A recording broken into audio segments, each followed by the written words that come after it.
All right, so are you ready for this? Get ready for a deep dive all about Lionel Messi. We got a ton of stuff from you guys, and looks like it's mainly excerpts from his Spanish Wikipedia page. Oh, wow. Yeah, a whole career crammed with records, iconic moments, and, enough trophies to fill a museum. Yeah.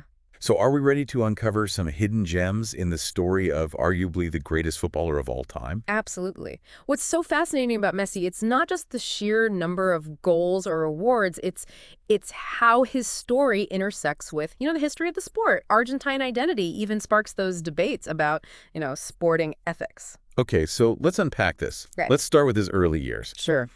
We all know Messi was born in Rosario, Argentina, but did you know he was already a goal-scoring machine as a kid? Mm-hmm. Playing for Newell's Old Boys, he racked up an unbelievable 234 goals, Wow. averaging over a goal per game. His youth coach, Ernesto Vecchio, even said, and I quote, "He was a dwarf, but he was a phenomenon. He was born different, a Martian." 234 goals before even hitting puberty. That's wild. Yeah. But there was a major hurdle, right? The growth hormone deficiency. Exactly. At 11 years old, Messi's family made the difficult decision to move to Barcelona, where FC Barcelona's youth academy, La Masia, offered to cover his treatment. That move changed everything. Yeah. It's like something out of a movie, a young kid with immense talent facing a challenge. Right. Then this huge opportunity arises. Yeah. So tell me about his time at La Masia. It's legendary, right? Oh, absolutely. Messi quickly rose through the ranks, impressing coaches like Tito Villanova, who saw his potential, but he also battled injuries early on. Right. Almost as if those setbacks fueled his determination and resilience later in his career. It's the classic hero's journey.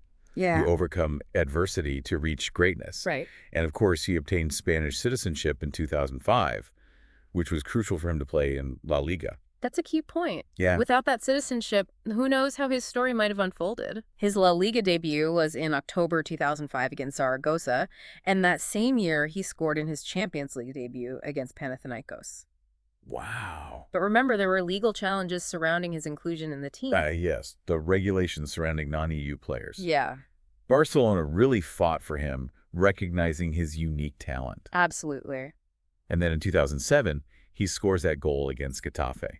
The one that drew comparisons to Maradona's goal of the century? Yeah. Yeah, that was a statement. It solidified his place in the hearts of Barcelona fans and showed the world what he was capable of. He was already winning awards left and right. Oh, yeah. Golden Boy 5th Pro World 11. It's crazy. That period from 2005 to 2009 marked the beginning of Messi's dominance. You're right. It all culminated in Barcelona achieving the historic sextuple in 2009, winning all 6 major competitions they entered. Think about that for a second. La Liga, Copa del Rey, Champions League, UEFA Super Cup, and the FIFA Club World Cup, all in 1 year. That's insane. It set the stage for Messi's record-breaking years. Yeah. I mean, in 2012, he shattered Gerd Miller's record for most goals in a calendar year with a mind-boggling 91 goals. It's almost superhuman. How is that even possible? It's almost as if he was scoring at a rate that defied logic.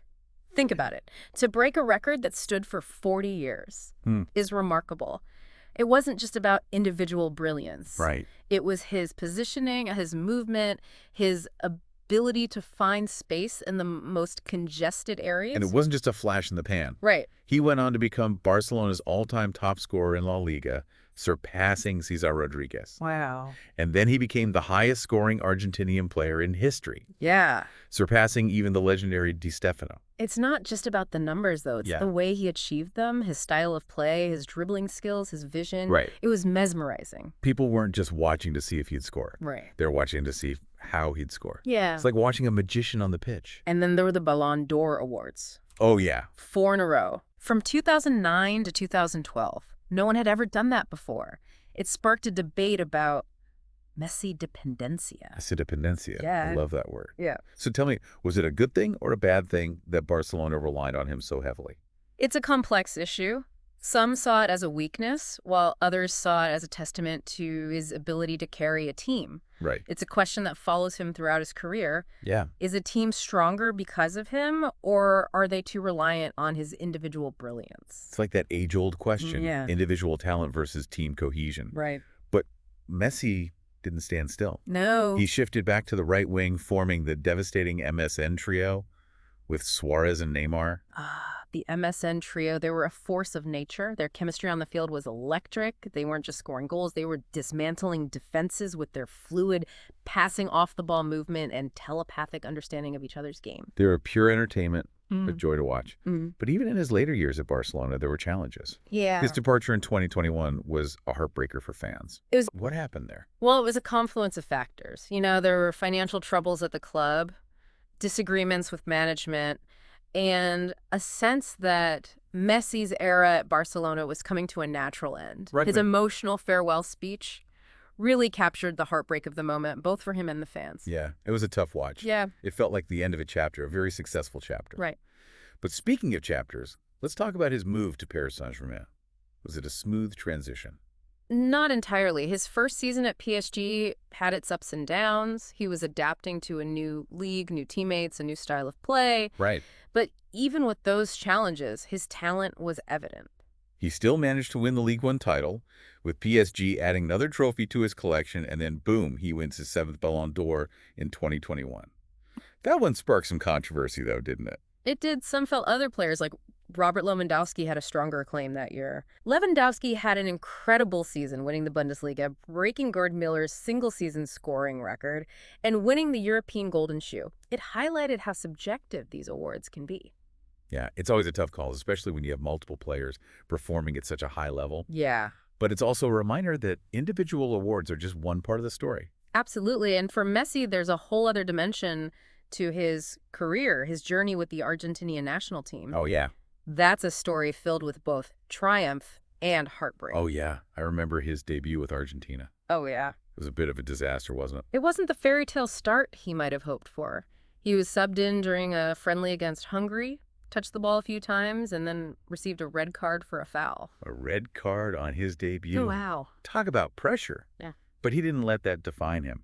He went on to represent Argentina in 4 World Cups and, of course, the pinnacle of his international career, lifting the trophy in 2022. That World Cup was truly a storybook ending to his quest for international glory. It was a roller coaster of emotions, from the group stage struggles to the dramatic penalty shootout victory in the final against France. He seemed to be carrying the weight of a nation on his shoulders, especially after the heartbreak of losing the 2014 World Cup final to Germany. It's like that 2022 win was a release for him for the whole country. Yeah. It was the culmination of years of hard work, dedication, and the unwavering belief that he could lead Argentina to the ultimate prize. And let's not forget his Copa America victories, especially the first one in 2021. Oh, yeah. It was his first major international trophy, and you could see the emotional weight lift off his shoulders. That 2021 Copa America was a turning point. Yeah. It silenced the critics who questioned his ability to win with Argentina. It showed his growth as a leader, inspiring his team to victory. His international journey reminds me that even legends face setbacks, but resilience and passion can lead to extraordinary achievements. Right. It's a universal theme that resonates with anyone pursuing a dream. And speaking of dreams, let's not forget that Messi is also an Olympic champion. He won gold with Argentina at the 2008 Beijing Olympics. It's easy to overlook that achievement amidst all the World Cup and Copa America drama. It's easy to forget he's achieved Olympic glory on top of everything else. Yeah. But let's shift gears for a moment and talk about his legacy beyond the trophies and records. How has he influenced the game itself?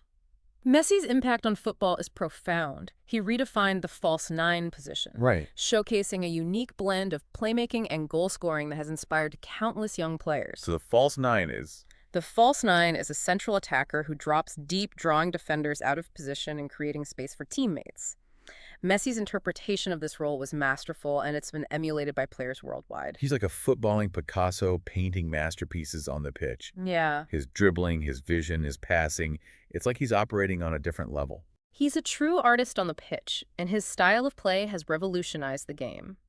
Young players study his every move, trying to emulate his technique and creativity. His influence on a generation of footballers is immeasurable. And he's a global icon, too. His endorsements and philanthropy work extend far beyond the football field. Absolutely. He's involved with various charities and has partnered with major brands like Adidas. Yeah. He's become a symbol of excellence, not just in sports, but also in terms of brand recognition and social influence. Right. But of course, his public persona hasn't been entirely without controversy. Right, there's that tax evasion case a few years back. Yes, that was a significant legal challenge he had to navigate it. highlighted the complexities of fame and fortune, even for someone as seemingly grounded as Messi. It served as a reminder that even the greatest athletes are human and can make mistakes. Hmm. It's important to acknowledge that even our heroes have flaws. But overall, Messi's legacy is one of incredible talent, dedication, and a genuine love for the game. His story is still unfolding, and it's a story that continues to captivate the world.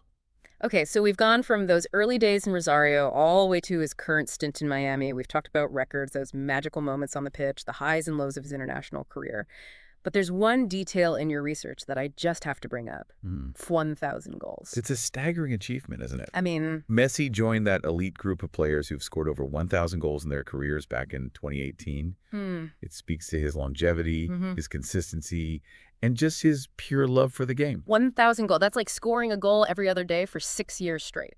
Wow. It's almost hard to comprehend. And those goals come from every stage of his career. Youth teams, senior teams, even those exhibition matches. To reach that milestone takes a level of dedication and talent that's almost unheard of. So where does Messi's story go from here? He's 37 now, playing in MLS, but clearly still has that magic touch.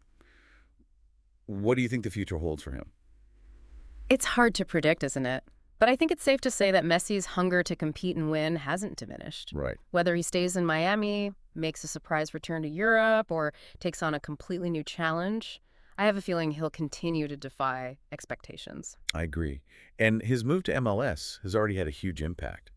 Who knows? Maybe he'll help grow the sport in North America in a way we haven't seen before, leaving a lasting legacy that extends far beyond his playing days. And who knows, maybe there are a few more records left for him to break along the way. Wouldn't that be something? So we've taken this deep dive into the world of Lionel Messi, exploring all the different facets of his career, the triumphs, the setbacks, the controversies, and the enduring legacy he's building. Right. What stands out to you the most? What's the biggest takeaway for you? For me, it's the reminder that greatness isn't solely about talent.